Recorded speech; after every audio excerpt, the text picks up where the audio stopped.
que são guias espirituais? Como o próprio nome fala, guia, ele está para nos guiar, para nos orientar nesta encarnação.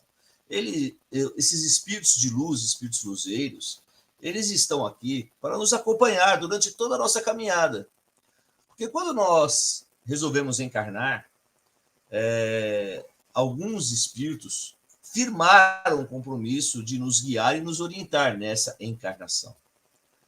E quando nós encarnamos, esses mesmos espíritos que firmaram o compromisso, eles regimentaram, vamos chamar assim, outros espíritos luzeiros, pela questão da lei das afinidades, que estão afins com o compromisso de nos guiar, de nos orientar nesta encarnação. Isso são guias espirituais. Na Umbanda, nós temos muitos guias espirituais.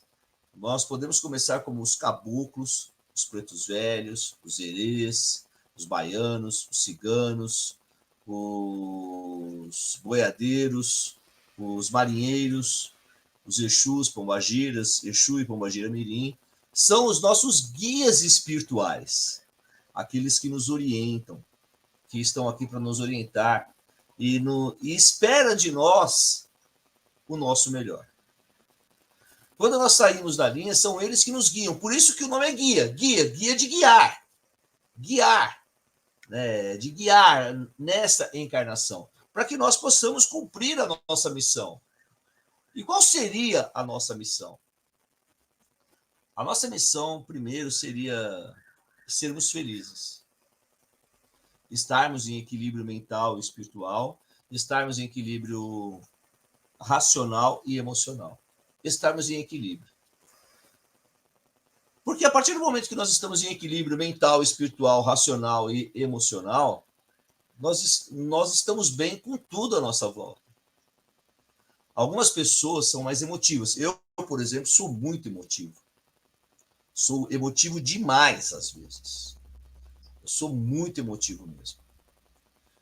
Eu sinto e fico remoendo aquilo e os guias me orientam sempre a questão do perdão, me cobram essa coisa de perdoar, porque eles esperam de mim essa conduta, essa ação. E cada pessoa é individual. Então é lógico que eles vão cobrar dos seus médiuns de acordo com a individualidade de cada um. Mas existem algumas coisas que são padrões. E é isso que nós vamos entrar nessa questão hoje. Nessa questão nós vamos estudar bastante hoje essa questão do que os nossos guias nos cobram. Repetindo, guias são espíritos luzeiros que firmaram o compromisso de nos orientar nesta encarnação. Quem são os guias espirituais?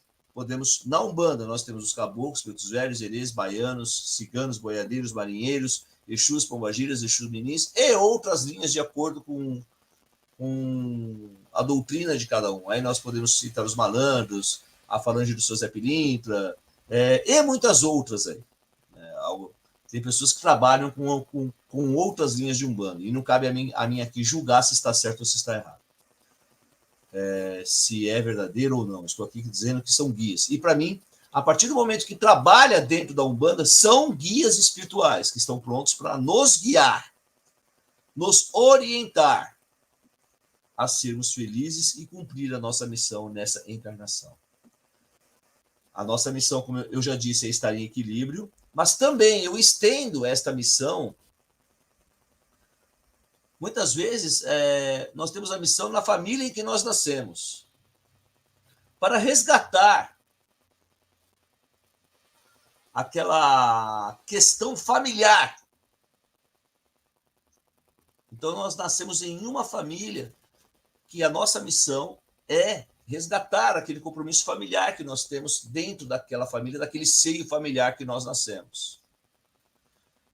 E dentro dessa questão do seio familiar é onde entram os guias nos orientando, nos segurando, muitas vezes, nos freando os nossos instintos, para que possamos, dentro desse seio familiar, resgatar o carinho, o amor, o afeto, o perdão, a compreensão e assim por diante. Aí você pode me perguntar, por que os nossos guias nos cobrariam algo? Eles nos cobram. Por que eles nos cobrariam algo? Né? Eu não vou entrar no algo agora, vou entrar por que eles nos cobrariam. A pergunta é, por que eles não nos cobrariam? Seria certa a pergunta. Mas como a pergunta é por que eles nos cobrariam, porque eles são guias de luz. Eles não estão aqui para ficar passando a mão na nossa cabeça. Para todos os erros que nós cometermos, eles ficam dizendo amém. Vaidade, mentira, egocentrismo, não combina com a parte espiritual. Então, os nossos guias vão nos cobrar isso. A humildade, conduta, que você seja uma pessoa moral, que você tenha uma conduta moral. E dentro dessa conduta moral, você tem que ter os parâmetros. Muitas vezes a pessoa fala, isso é moral para você, para mim não é não, isso para mim é imoral. Olha, sinceramente dizendo, é muito difícil quando nós estamos numa questão de definir o que é moral, o que é amoral, o que é imoral, quando alguma pessoa justifica para si que aquilo é bom pelo benefício próprio. Por exemplo, usar o guia espiritual para ganhar dinheiro. Para mim, isso é imoral. Não é uma conduta correta isso. Mas tem gente que usa. Para eles é normal isso. Aí você me vira e fala, Pai Paulo, nós não temos o livre-arbítrio? Boa. O que é o livre-arbítrio? O que é você ter livre-arbítrio? Livre-arbítrio é você ter o poder de decidir e de tomar decisões de tudo o que você vive. Isso é o livre-arbítrio. E dentro do seu livre-arbítrio, você ter condições de dizer sim ou não, de acordo com a sua vontade. Mas eu sempre pergunto para todo mundo, o seu livre-arbítrio te dá o direito de prejudicar outra pessoa? O seu livre-arbítrio te dá o direito de prejudicar alguém? Não, não te dá o direito. O livre-arbítrio, ele está implícito na nossa questão, na nossa vida, porque é assim, nós plantamos aquilo que colhemos. A semeadura é livre, mas a colheita é obrigatória. E pela colheita ser obrigatória, eu vos falo, nós temos que pesar. O que é o livre-arbítrio? Livre-arbítrio, você tem o poder de tomar decisões morais. E não aquilo que você quer. Aí entra numa questão chamada ética.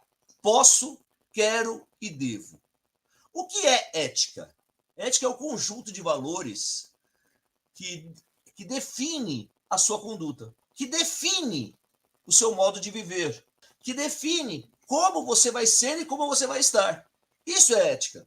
E aí tem posso, quero e devo. Nem tudo que eu posso fazer, eu devo fazer. Nem tudo que eu devo fazer, eu quero fazer. E nem tudo que eu quero fazer, eu posso fazer. Ah, eu queria muito uma coisa, mas essa coisa vai prejudicar alguém? Então eu não posso. Ah, eu posso fazer isso, mas se eu fizer isso, eu vou prejudicar alguém, então eu não devo fazer. A grande questão, que verdade seja dita, entre os umbandistas falta muita ética. Porque todo mundo fala que faz o que quer. A ética é uma coisa geral, não pertence só aos umbandistas, pertence a todas as religiões e pertence a todos os seres humanos. Mas eu vos falo, entre os umbandistas falta muita ética. Muito respeito entre os terreiros, muito respeito dentro do terreiro. E falta ética, sim. Então, os guias esperam de nós que nós tenhamos uma conduta ética. Eles nos cobram exatamente isso, a conduta ética.